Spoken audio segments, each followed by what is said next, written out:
Praise the lord. దేవుని నామానికి మహిమ కలుగును గాక. మీ అందరికీ కూడా ప్రభువైన యేసుక్రీస్తు నామంలో నా ప్రత్యేకమైన వందనాలు. అందరూ ఎలా ఉన్నారు? బాగున్నారా? నేను కూడా చాలా బాగున్నాను. అనుదిన మన్నా అనేటువంటి ఈ యొక్క ఆధ్యాత్మిక కార్యక్రమమునకు మిమ్మల్ని అందరిని కూడా ప్రేమతో ఆహ్వానిస్తున్నాను. నేటి ధ్యానాంశము యెషయా గ్రంథము 58వ అధ్యాయము 14వ వచనాన్ని ధ్యానించుకుందాం. నీవు యెహోవా యందు ఆనందించెదవు, దేశము యొక్క ఉన్నత స్థలముల మీద నేను నిన్నెక్కించెదను. చూడండి, దేవుడు చక్కటి మాట ఇక్కడ చెప్తున్నాడు.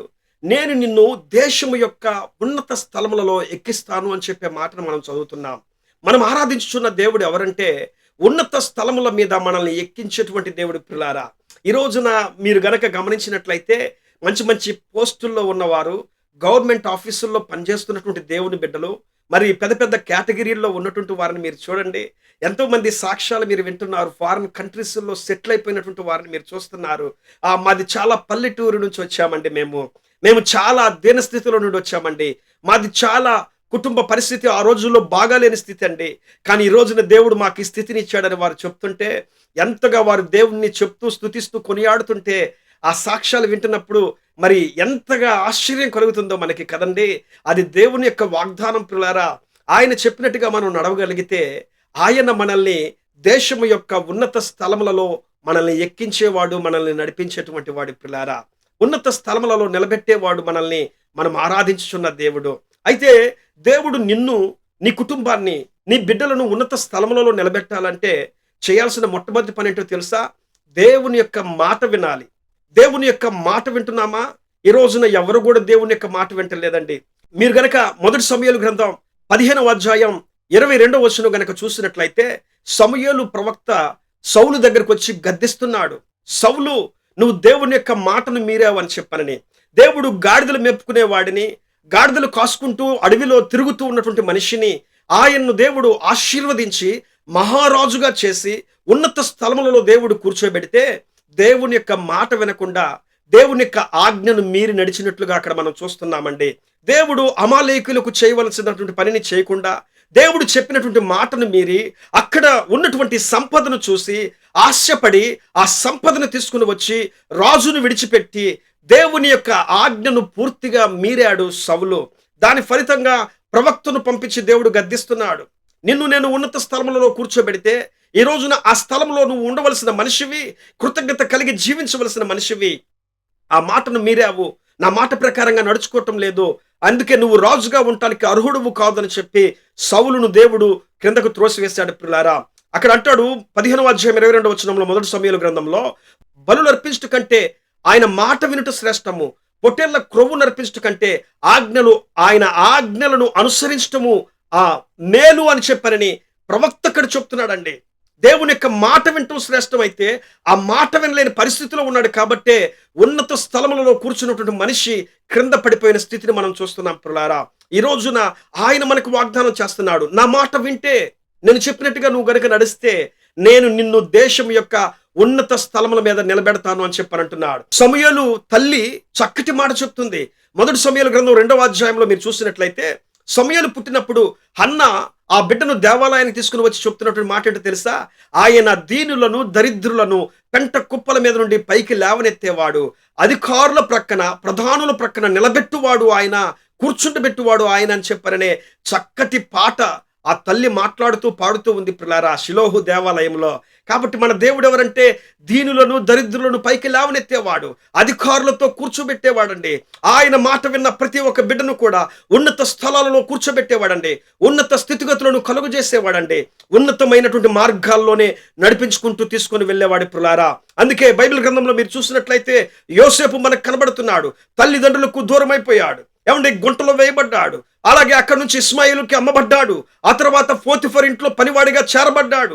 ఆ తర్వాత అక్కడి నుంచి శ్రమ వచ్చింది, కష్టం వచ్చింది, నింద వచ్చింది. ఆయన చెరసాలలో ముద్దాయిగా చేర్చబడ్డాడు. కొంతకాలము చెరసాలలో మ్రగ్గిపోవలసిన పరిస్థితులు వచ్చినవి. కానీ ఒక రోజున దేవుడు ఏం చేశాడో తెలుసా? ఆ రాజు గారికి కల వచ్చింది. కలభావం చెప్పటానికి ఈ యొక్క రాజు ఇతన్ని పిలిపించాడండి. యోసేపుని పిలిపించాడు. యోసేపు కలభావాన్ని చెప్పినప్పుడు దేవుని ఆత్మ గలవాడని చెప్పారని రాజు సాక్ష్యమిస్తున్నాడు. అంత మాత్రమే కాదు గాని ఈ దేశానికి ప్రధానమంత్రిగా ఉండు, మాట మాత్రమే నేను, కానీ పనంతా కూడా నువ్వే చేయయ్యా నాకంటే కూడా అని చెప్పారని ఒక గొప్ప హోదాని, గొప్ప భాగ్యమును ఆ యోసేపు భుజాల మీద రాజుగారు పెడుతున్నాడండి. ఆ దేశానికే ప్రధానమంత్రిగా దేవుడు చేశాడు. ఎంత గొప్ప దేవుడు చూడండి పిల్లారా. ఆయన తన బిడ్డలను ఉన్నత స్థలములలో నిలబెట్టేవాడండి.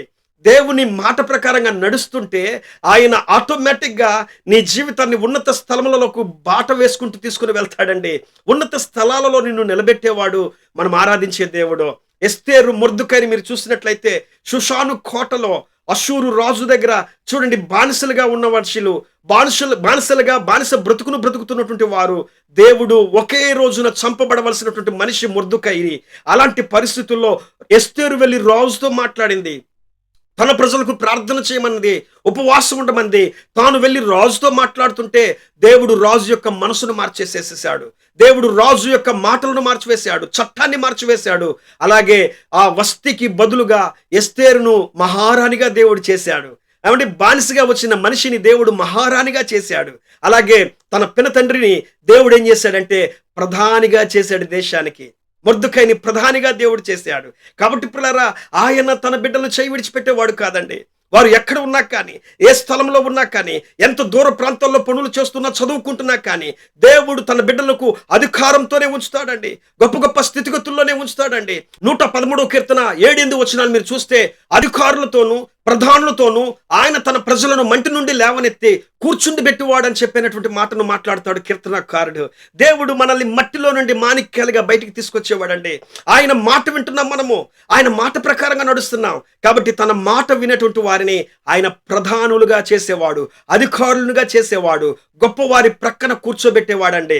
షడ్రకు, మెషకు, అబేద్నెగోలని, దానియేలుని మీరు గనక చూసినట్లయితే బబులోను దేశంలో దేవుని మాట మాత్రమే విన్నారు, దేవుని మాటకు విధేయత చూపించారు, దేవుడి మాట ప్రకారంగా నడిచారు, దేవునికి విలువిచ్చారు, దేవుని సన్నిధికి విలువిచ్చారు, ప్రార్థనకు విలువిచ్చారు. దేవుడు అందుకే వారిని ఆ పరాయి దేశంలో ఆ బానిసలుగా ఉన్నటువంటి మనుషులని దేవుడు అక్కడ ప్రధానులను గాను అధికారులను గాను చేశాడండి. దానియేలును 4 రాజుల దగ్గర ప్రధానిగా దేవుడు చేశాడు. అలాగే షడ్రకు, మెషకు, అబేద్నెగోల గురించి అక్కడ ఉండింది దానియేలు గ్రంథంలో. గొప్ప గొప్ప అధికారులుగా దేవుడు చేశాడని చెప్పానని చూడండి. వాళ్ళది కాని దేశంలో, వాళ్ళది కాని ప్రాంతంలో బానిసలుగా తేబడినటువంటి ఈ యొక్క మనుషులను దేవుడు అధికారులుగా చేశాడు, ప్రధానులుగా చేశాడు. దేవుని యొక్క వాక్యము ఏమండి కొట్టివేయబడేది కాదండి, నెరవేర్చబడేటువంటిది. ఏమండి బైబిల్ చెప్తుంది, ప్రకటన గ్రంథంలో మనం చదువుతున్నాము, ఆయన వాక్యములో దేవుని యొక్క మాట సున్నైనను పొల్లైనను కొట్టివేయబడదు అని చెప్పారని. కాబట్టి ఆయన వాక్యము వాగ్దానమై ఉన్నది. ఆ వాగ్దానం చేసిన దేవుడు నమ్మదగిన దేవుడు, తన వాగ్దానమును నెరవేర్చే దేవుడు. అదే దేవుడు ఈ రోజున మనతో మాట్లాడుతున్నాడు. నేను నిన్ను ఉన్నతమైన స్థలములలో నిలబెడతాను అని చెప్పానని. దేశము యొక్క ఉన్నత స్థలములలో నిన్ను నేను నిలబెడతాను అని అంటున్నాడు. దేవుడు నిన్ను ఉన్నత స్థలములలో నిలబెట్టేవాడు. యోబు గ్రంథం 5వ అధ్యాయం 11వ వచనం మీరు గనక చూసినట్లయితే ఆయన దీనులను ఉన్నత స్థలములలో నిలబెట్టువాడు అని చెప్పనే మాటను మాట్లాడతాడండి. దరిద్రులను, దుఃఖించు వారిని క్షేమమునకు తీసుకుని వెళ్తాడని చెప్పనే మాటను అక్కడ మనం చూస్తామండి. ఆయన తన బిడ్డలను దీనస్థితిలో ఉన్నప్పుడు వదిలిపెట్టేవాడు కాదు, సంపన్నులుగాను గొప్పవారిని గాను చేసేవాడు. ఈ రోజున మన స్థితిని చూసి మనం బాధపడుతున్నామేమో, ఈ రోజున మీ కుటుంబ పరిస్థితిని చూసి మీరు కృంగిపోతున్నారేమో, ఈ రోజున మీరు చాలా దూరం వెళ్ళిపోయి కష్టపడి చదువుకుంటున్నాము, ఏంటి మాకు ఈ శ్రమ, సరైన సదుపాయాలు లేవు, సరైన అవకాశాలు లేవు, సరైనటువంటి విధానాలు లేవు, సరైనటువంటి సహాయం అందటం లేదని చెప్పి కృంగిపోతున్నారేమో. కానీ ఒకరోజు తప్పకుండా దేవుడు అధికారులతో ప్రధానులతో కూర్చుండబెట్టువాడండి. తప్పకుండా నిన్ను, నీ కుటుంబాన్ని, నీ బిడ్డలను ఆయన దేశము యొక్క ఉన్నత స్థలములలో నిలబెట్టువాడండి. ఇప్పటికే దేవుడు ఎంతో మందిని నిలబెట్టాడు. దావీదును మీరు చూడండి, దావీదును అందరూ కూడా త్రోసివేశారు, గొర్రెలు కాసుకోరా అని చెప్పని పంపించేసేశారు. కానీ దావీదు ఒక రోజున మహారాజు అయినప్పుడు తన అంతఃపురంలో ఉండి చెప్తున్న మాట ఏంటి తెలుసా?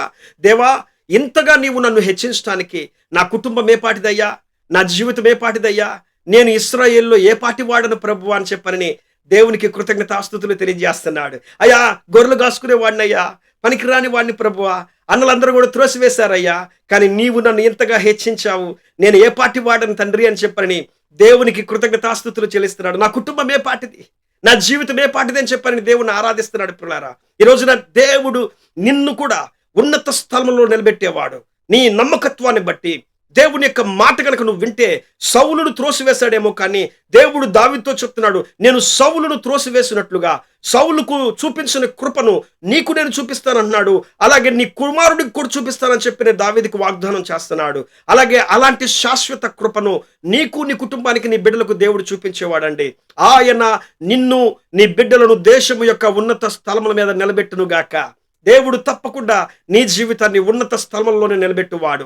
ఈ మాట ప్రకారంగా నువ్వు నడవగలిగితే, ఈ వాగ్దానాన్ని నువ్వు గనక నమ్మగలిగితే, ఈ మాట దేవుని యొక్క మాట, ఆయన మాటను గనక నువ్వు వింటే, ఆయన మాట ప్రకారంగా నడిస్తే, తప్పకుండా తన మాట విను వారిని ఆయన దేశం యొక్క ఉన్నత స్థలములలో నిలబెట్టువాడు. అధికారులతో, ప్రధానులతో కూర్చుండి పెట్టువాడు. దేవుడు నీ కుటుంబాన్ని, నిన్ను, నీ బిడ్డలను ఉన్నతమైనటువంటి రీతిగా మార్చి మీ జీవితంలో అద్భుత కార్యాలు చేసి మిమ్మల్ని ఉన్నత స్థలములలో నడిపించునుగాక. ఆమేన్. ప్రేమ కలిగిన తండ్రి, గొప్ప దేవుడా యేసయ్య, ఈ యొక్క వాగ్దానం ఎంతమంది అయితే విన్నారో, చదివారో నా తండ్రి, వారందరి జీవితంలో మీ అద్భుతమైన కార్యాలు చేసి నీకు ఇష్టమైన పాత్రలుగా మీరు మలచమని, గొప్ప గొప్ప కార్యాలు వీరి జీవితంలో మీరు జరిగించమని, దేశం యొక్క ఉన్నత స్థలంలో నేను నిన్ను ఎక్కిస్తాను అని చెప్పి అన్నట్లుగా ఈ మాట ప్రకారంగా ఎవరైతే ఈ రోజున వింటున్నారో నాయనా, ఈ వాక్యమును విన్న వారి జీవితాల్లో, వారి బిడ్డల జీవితాలలో ఉన్నత స్థలములలో మీరు కూర్చుండబెట్టండి. ఉన్నత స్థలములలో మీరు నడిపించండి.